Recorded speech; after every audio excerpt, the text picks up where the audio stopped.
back in 1966, a first date didn't look anything like what kids today call a first date. There was no swiping right. There was no texting back and forth at midnight trying to figure out if someone liked you. There was no Netflix, no dinner reservation made on an app, no Uber pulling up to take you somewhere fancy. No. In 1966, if a boy liked a girl, really liked her, he walked up to her, in person, face to face, heart hammering in his chest, and he said the words out loud. And those words, more often than not, were something like, "Would you like to go to the sock hop with me on Friday?" Simple as that. Plain and simple. But Lord have mercy, those words meant everything. Because everybody knew what it meant when a boy asked you to the sock hop. It wasn't casual. It wasn't a hangout. It was a statement. It was him saying, in front of God and the whole school, "I choose her." Now, for those who didn't grow up in that era, and I know some of you listening are the sons and daughters, the grandchildren, trying to understand what life looked like for your folks back then, let me paint you the picture. A sock hop was a school dance, usually held in the gymnasium or the cafeteria after the folding tables got pushed to the walls. The name came from the fact that kids danced in their socks. No hard-soled shoes on the gym floor. You left your shoes at the door and you danced in your bobby socks, your saddle shoes waiting in a pile by the entrance alongside everybody else's. The year was 1966. America was changing fast. You could feel it even in the small towns, even in the places where things seemed to move slow. The Beatles had already turned everything upside down. The Supremes were on the radio every other song. The Temptations, the Four Tops, the Beach Boys. Music was pouring out of every transistor radio, every jukebox at the corner diner, every car window rolling down a summer street. It was in the air. It was in the walls of every gymnasium in every school across this country. And the kids? All the kids absorbed all of it. They lived for the music. They knew every word, every harmony, every beat. And the sock hop was where all that music finally had a place to land, a place where you could move to it, where you could feel it in your feet and your hips and your chest, where two people who liked each other could finally be close enough to feel the other person breathing. Let me tell you how it worked. Really worked. Not the version in the movies, the real version, the one your mother or your grandmother lived through if she was a teenage girl in 1966. It started with the asking, and the asking was its own whole event. A boy had to work up the nerve for days, maybe a week. He'd notice a girl in the hallway between second and third period. He'd think about her all through algebra. He'd eat his lunch watching her across the cafeteria, trying to get up the courage. His friends would nudge him. His buddies would say, "Just go talk to her, man. What's the worst that could happen?" And he'd shake his head and say, "Tomorrow, always tomorrow." And then one day, and this is how it always happened, one day he just did it. Maybe he caught her at her locker. Maybe it was after gym class or waiting for the bus out front. And he walked up with his hands in his pockets and his face probably 3 different shades of red. And he asked, just like that. And the girl, she knew. She always knew it was coming. Girls always knew. They'd seen him looking. They'd talked about it with their girlfriends at slumber parties in hushed voices, giggling under the covers with a flashlight. "I think Billy Henderson is going to ask me to the sock hop." And her girlfriends would scream and bury their faces in their pillows. When he finally asked, she had a choice to make right then and there. Face to face. No time to text your best friend and ask what to do. No draft message sitting in your phone while you thought about it. You looked him in the eye and you answered. And if the answer was yes, and Lord, when that answer was yes, something wonderful happened to that boy's face. Something you don't see enough of anymore.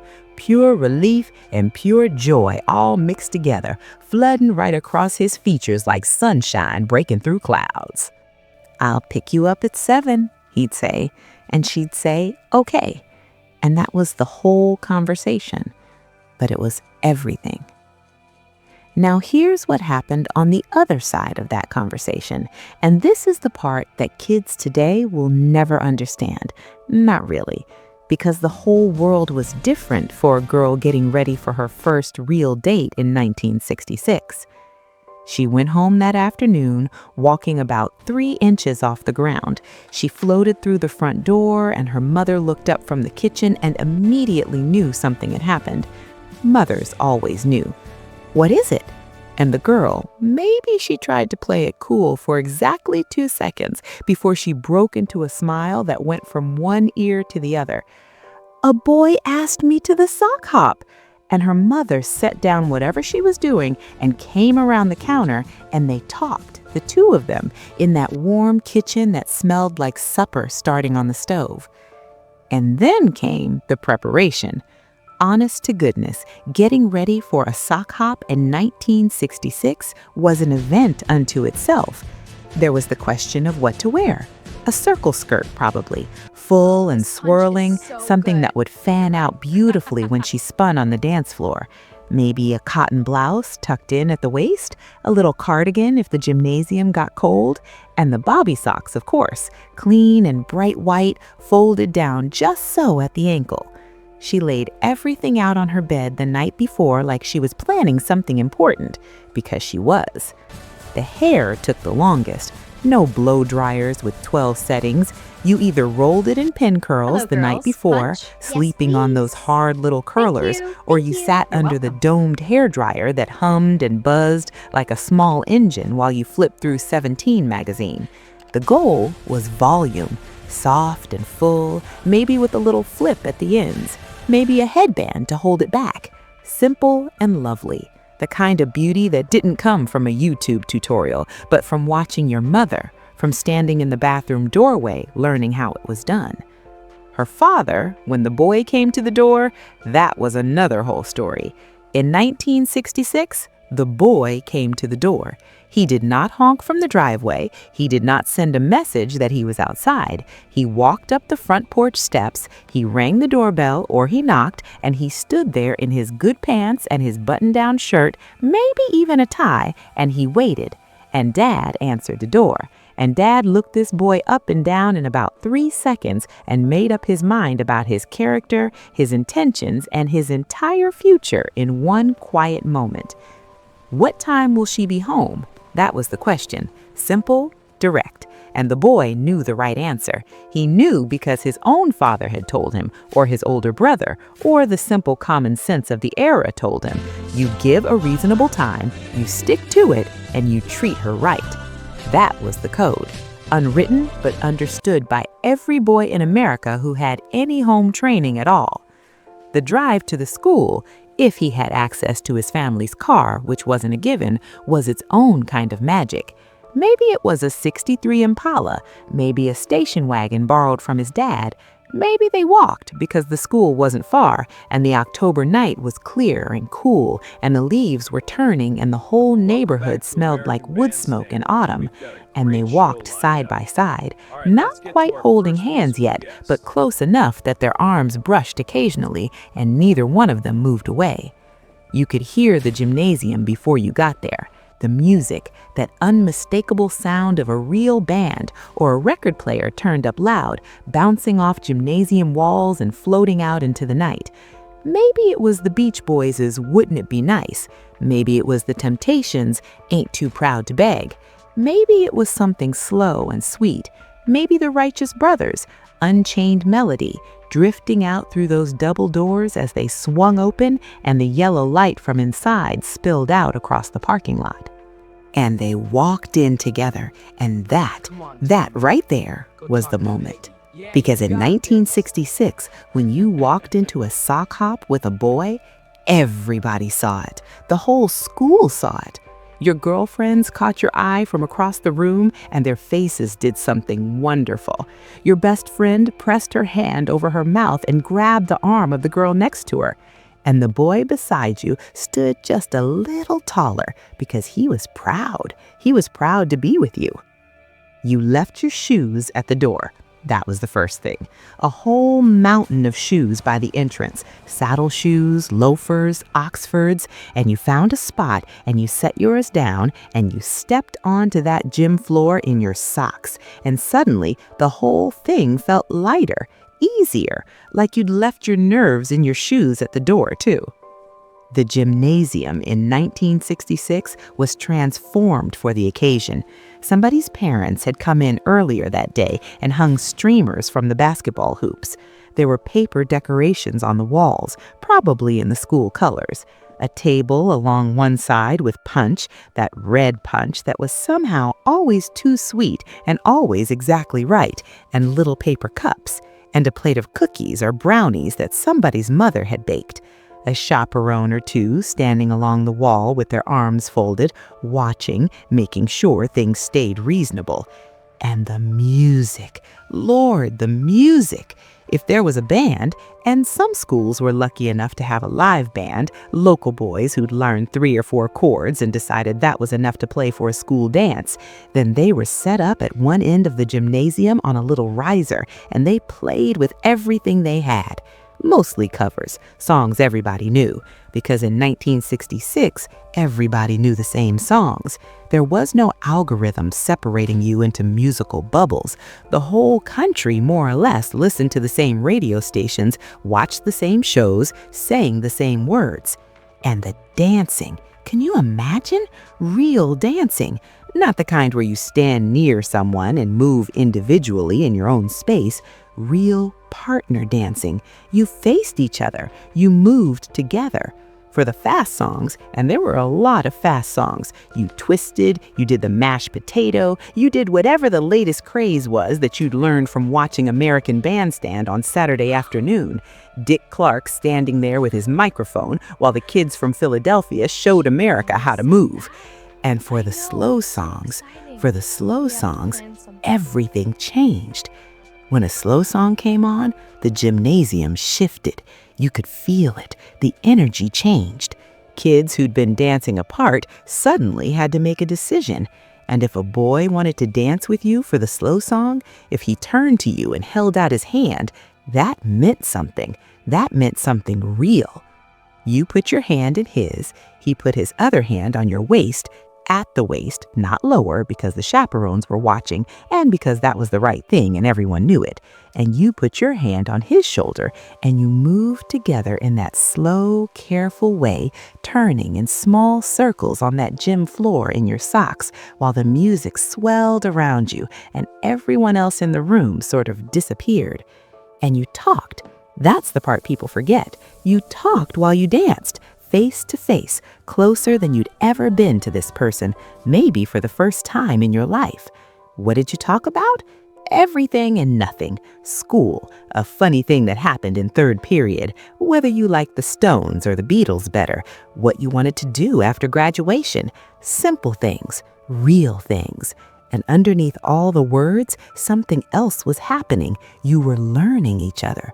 Right there on a gymnasium floor in your white bobby socks, you were figuring out who this person was.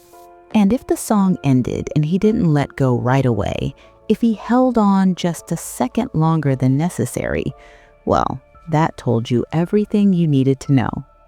Those dances ended at 10 o'clock sharp, because that was the rule, and there was no negotiating with the rules in 1966. The lights came up a little. The music stopped, and everyone stood there for a moment, blinking, like you'd all just woken up from the same beautiful dream.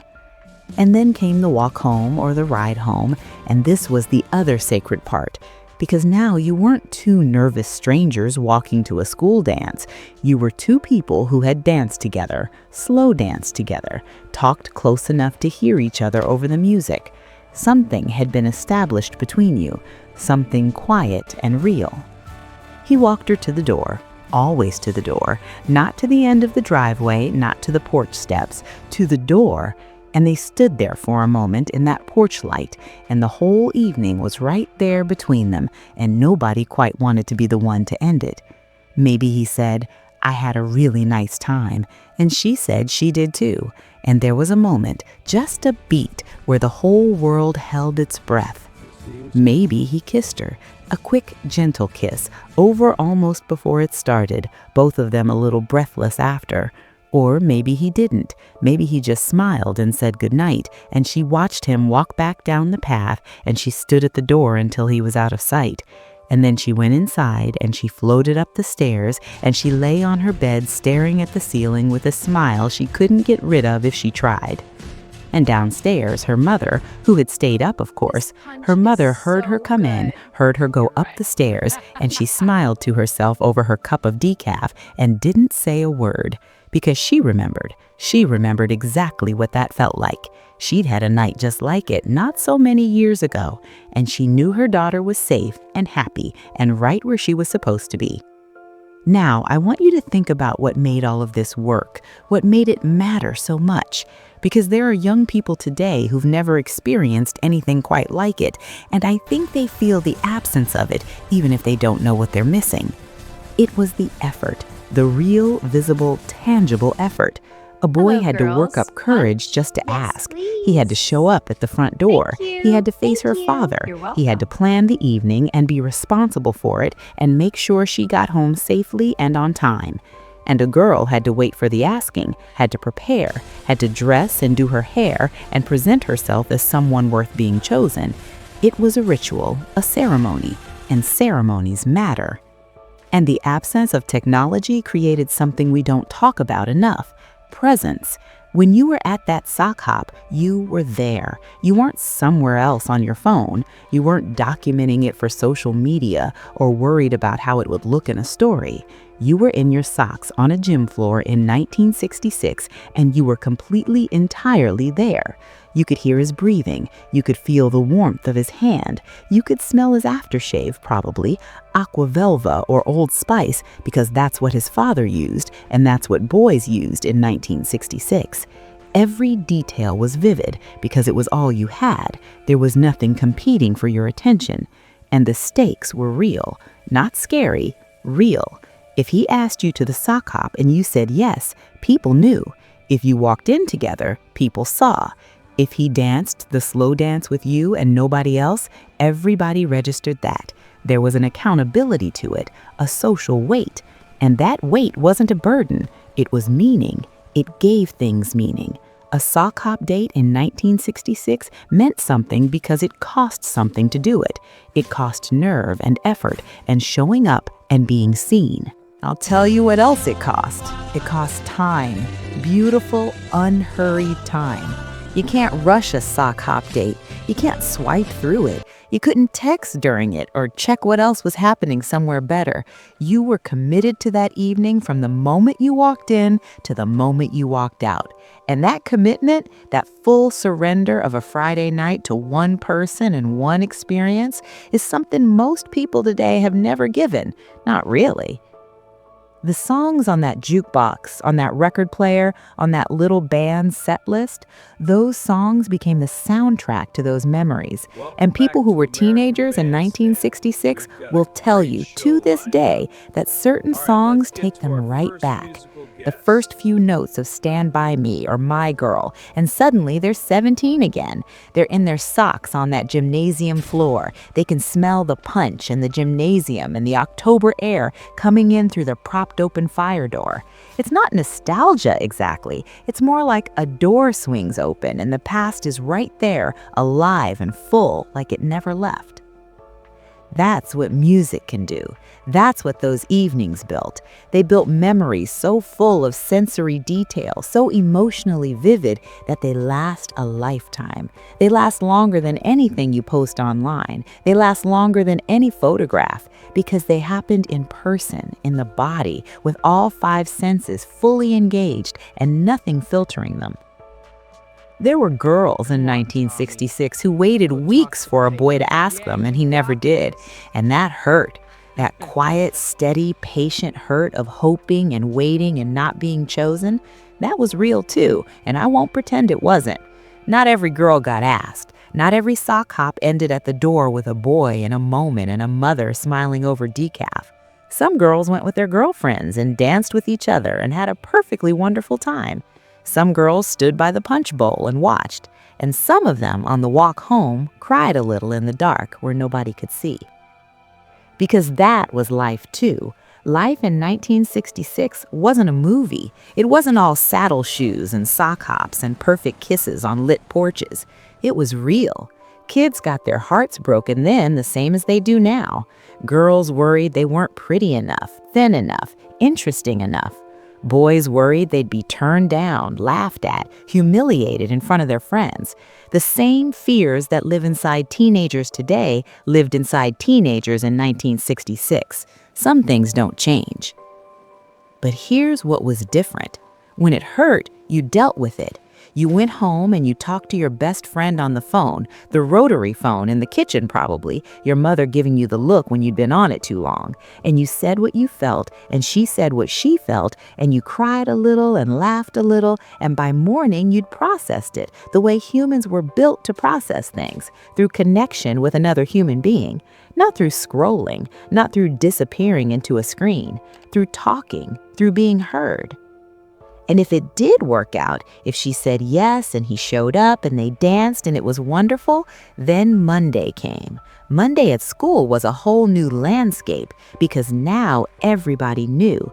Now there was something between them that hadn't existed the week before. He'd find her between classes and walk with her to her next period. She'd look for him at lunch. Little things, public, visible, gentle little things that told the whole world we are something. We are figuring out if we are something. It wasn't official yet. In 1966, making it official meant one thing. He gave her his class ring, wrapped in Angora yarn or dental floss or surgical tape to make it fit her smaller finger. That ring said it all. But that came later. First, there was the asking and the sock hop and the walk home and Monday in the hallways and all the slow and beautiful accumulation of small moments that added up to something real. You know what I think about sometimes? I think about how much of life happened in person back then, how much of the important stuff, the asking, the answering, the dancing, the talking, the walking home, all of it required you to be present with another human being, to show up, to be seen and to see.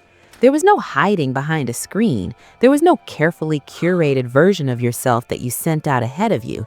You just showed up in person as yourself and you tried.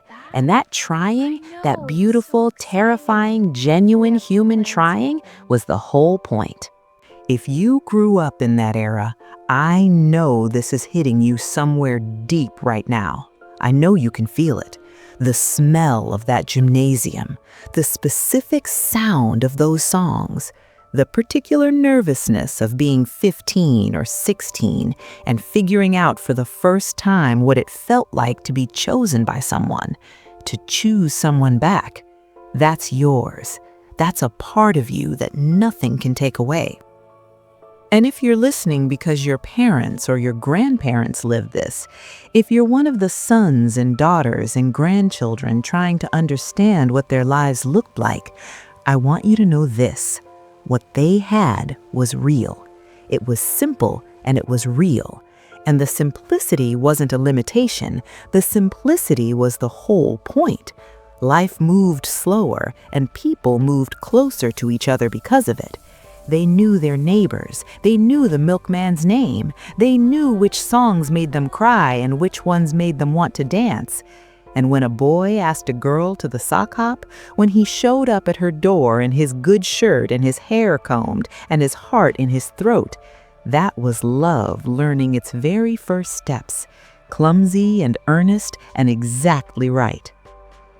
There was something beautiful about a world where a gymnasium full of teenagers in their socks, spinning and swaying to music they all knew by heart, was the most exciting place any of them had ever been, where the stakes were high enough to matter and low enough to survive, where a punch bowl and a paper streamer and the right song at the right moment could make a whole lifetime of memory. We didn't know it then. That's the thing, isn't it? We never do.